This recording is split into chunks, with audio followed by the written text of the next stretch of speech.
అందరికీ జై భీమ్. దాదాపు 30 ఏళ్ల పాటు ఒకే ఒక్క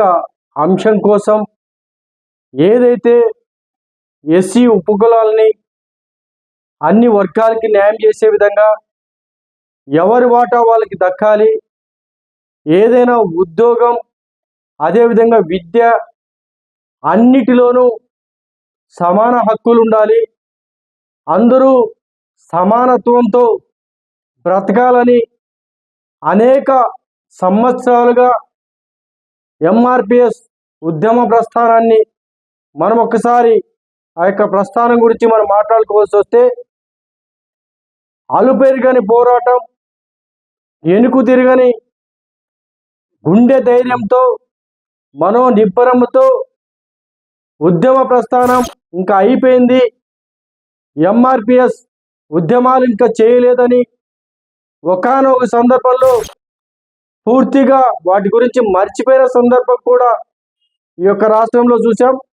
అయితే ఈ యొక్క ఉద్యమ ప్రస్థానం మనం అనేక సందర్భాల్లో మాట్లాడుకోవాల్సి వస్తే రకరకాలుగా మలుపులు తిరుగుతూ రకరకాలుగా కూడా ఉద్యమాలు చేపట్టినటువంటి ఈ యొక్క వర్గీకరణ బిల్లు దాదాపు ఏదైతే సుప్రీంకోర్టు తీర్పు తర్వాత ఒక్కసారిగా దేశవ్యాప్తంగా కూడా వర్గీకరణ అంశం పైన ఒక్కసారిగా కూడా ప్రతి ఒక్క స్టేట్లో కూడా చర్చించుకునే స్థాయికి రావడం, అదేవిధంగా నరేంద్ర మోడీ గారు హైదరాబాద్ వచ్చినప్పుడు శ్రీ మందాకృష్ణ మాదిగ గారి ఆధ్వర్యంలో నిర్వహించినటువంటి ఆ యొక్క సభకి తను పూర్తిగా సంపూర్ణ మద్దతు తెలియజేయడమే కాకుండా అక్కడ తను ప్రధానమంత్రిగా నేను ఖచ్చితంగా న్యాయంగా ఏదైతే రావాల్సిన వర్గీకరణ అంశం కోసం న్యాయ సలహాలు ఇవ్వడమే కాకుండా న్యాయం కోసం ఖచ్చితంగా నేను ముందుంటా, వర్గీకరణ బిల్లు కోసం లేదా వర్గీకరణ అంశం కోసం ఖచ్చితంగా మా లీగల్ టీం కూడా పనిచేయడానికి సంసిద్ధంగా ఉందని చెప్పేసి హామీ ఇవ్వడం, ఆ తర్వాత ఎంఆర్పిఎస్ ఆధ్వర్యంలో ఏదైతే కూటమి ప్రభుత్వానికి, అదేవిధంగా తెలంగాణ బీజేపీ అక్కడ ఉన్నటువంటి ఆ యొక్క పార్టీకి కూడా పూర్తిగా సంపూర్ణమైన మద్దతు తెలియజేస్తూ అనేక సందర్భాల్లో కూటమి పోటీ చేసిన ప్రతి చోట కూడా ఎంఆర్పిఎస్ కలిసికట్టుగా పనిచేయడం, ఆ తర్వాత కూటమి ప్రభుత్వం ఏర్పాటవడం, నిన్నటి రోజున వాటి ఫలితంగానే ఈరోజు కూటమి ప్రభుత్వం ఏర్పాటయడం, వెంటనే ఏదైతే బిల్ పాస్ చేయాలో, ఏదైతే మంత్రిమండలిలో వర్గీకరణ అంశం బిల్లు పాస్ చేయడం, ఆ తర్వాత వాటిపైన అసెంబ్లీలో చర్చ జరగడం నిజంగా ఒక శుభ పరిణామంగా, అదేవిధంగా 30 ఏళ్ల కళని మాదిగలు నెరవేర్చుకున్నట్లు ఈరోజు కనిపిస్తూ ఉంది. ఎన్నికలప్పుడు కూడా ఎన్డీఏ కూటమి వర్గీకరణకు కట్టుబడి ఉందని చాలా స్పష్టంగా చెప్పాం. చెప్పిన మాట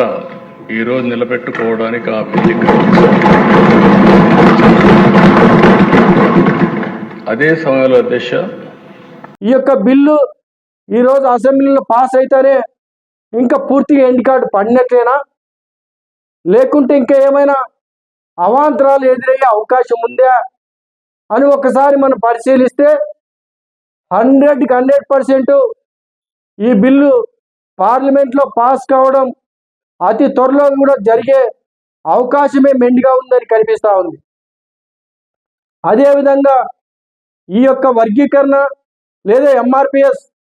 ఉద్యమ ప్రస్థానం తీసుకుంటే మందాకృష్ణ గారి మాదిగ ఆధ్వర్యంలో ఆయన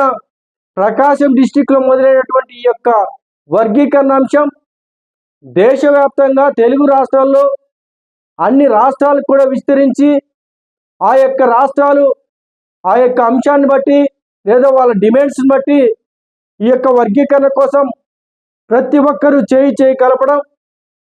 అదేవిధంగా ఈ ఉద్యమ ప్రస్థానంలో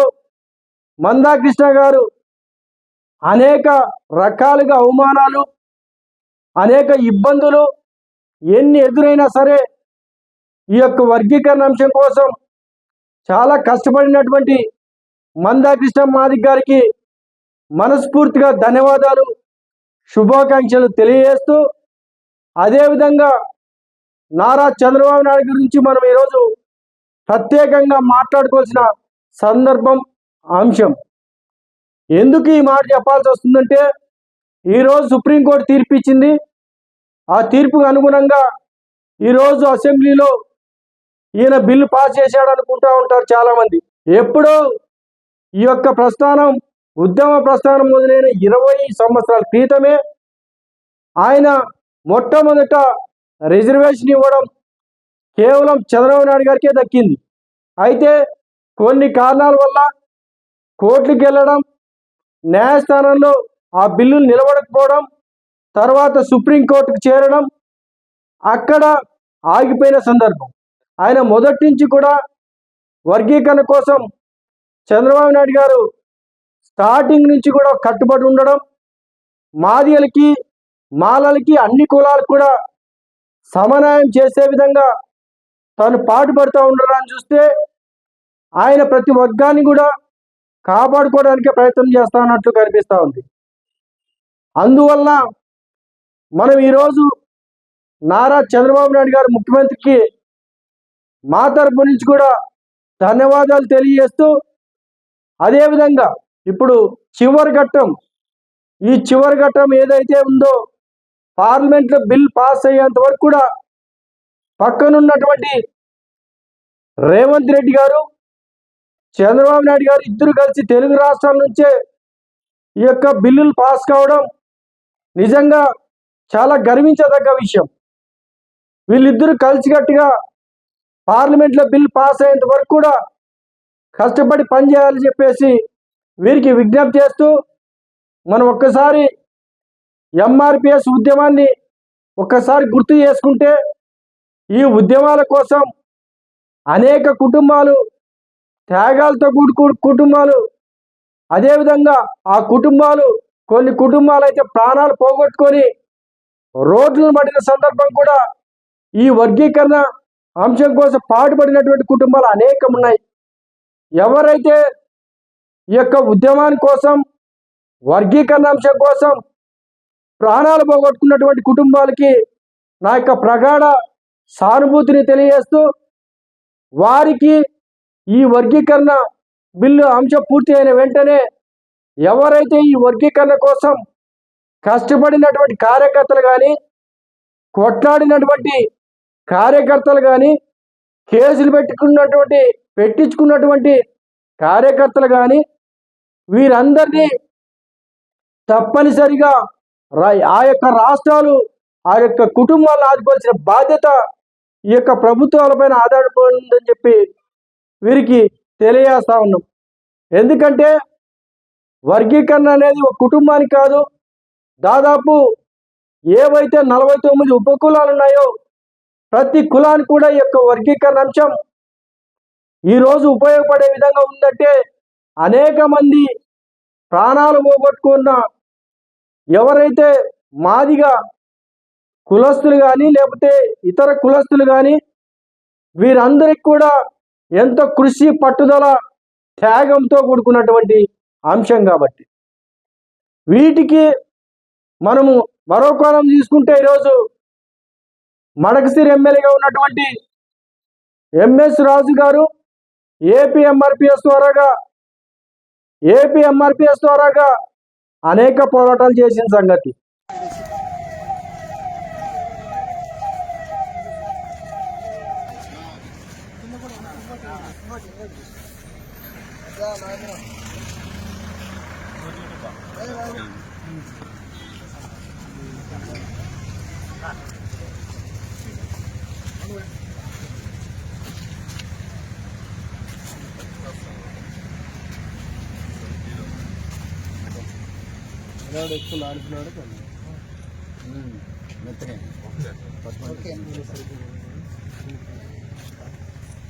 అదేవిధంగా బ్రహ్మయ్య మాదిక్ గారు కూడా ఈ వర్గీకరణ అంశం కోసం మాట్లాడినటువంటి పరిస్థితి. అదేవిధంగా తాడిపత్రి రామంజనేయులు గారు కూడా వర్గీకరణ కోసం పాటుపడిన వ్యక్తి. ఒక మందాకృష్ణ మాదిక్ గారు ఏదైతే పెద్ద దిక్కుగా ఉంటూ అనేక మంది ఆయా రాష్ట్రాల్లో ప్రతి ఒక్కరు కూడా ఆ యొక్క అంశాన్ని చేతికి తీసుకొని వాళ్ళ సొంత సమస్యలాగా అనేక మంది ఈ యొక్క వర్గీకరణ అంశం కోసం ఈరోజు మాట్లాడడం లేదా సాధించుకోవడం జరిగింది. ఇది ఏ ఒక్కరి కృషి కానే కాదు, సమిష్టి కృషిగా తెలియవచ్చు ఈరోజు. అదేవిధంగా తెలంగాణ రాష్ట్రంలో తీసుకుంటే తాటికొండ రాజయ్య గారు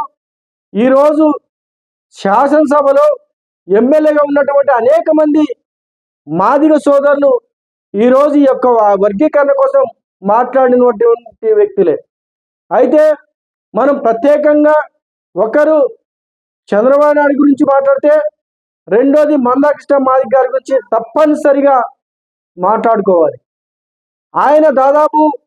మొదలు పెట్టినప్పటి నుంచి ఇప్పటి వరకు అనేక అవకాశాలు తను కల్పించినప్పుడు అనేక రకాలుగా పార్లమెంట్కి వస్తారా, లేదా ఎమ్మెల్యేగా గెలవండి, లేదా ఎమ్మెల్యేగా రాండి అని చెప్పి అనేక రకాలుగా పార్టీలు ఆఫర్ చేసినప్పటికీ నాకు నా కులం, నా జాతి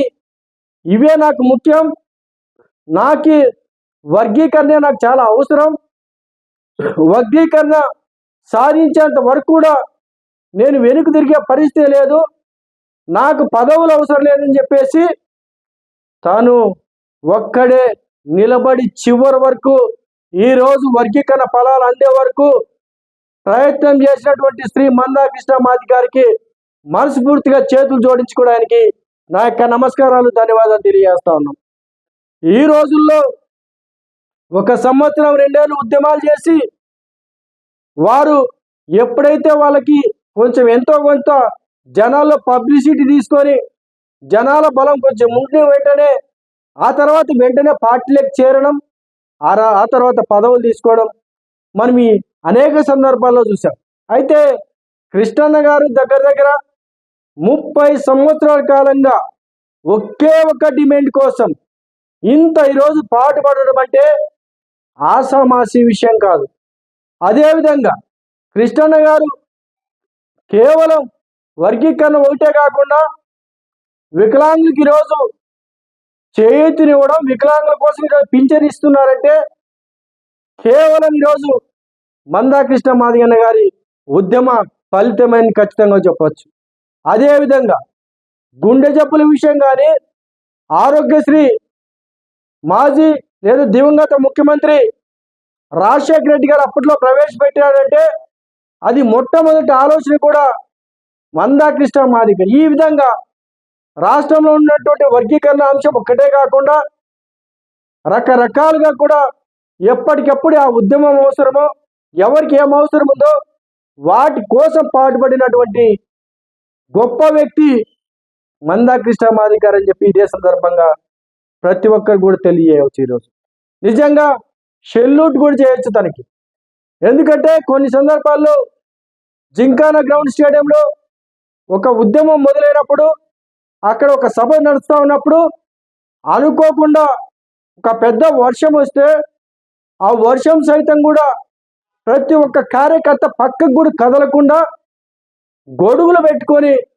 ఆ యొక్క ఏదైతే మొదలుపెట్టినటువంటి సభను కూడా సక్సెస్ చేసినటువంటి ఘనత కూడా కృష్ణన్న గారికే దక్కుతా ఉంది. ఒక వ్యక్తి మీద మనంత ప్రేమ అభిమానం సంపాదించుకోవడం, ఇన్నేళ్ళుగా ఈ యొక్క ప్రస్థానం గురించి మనం ఒక్కసారి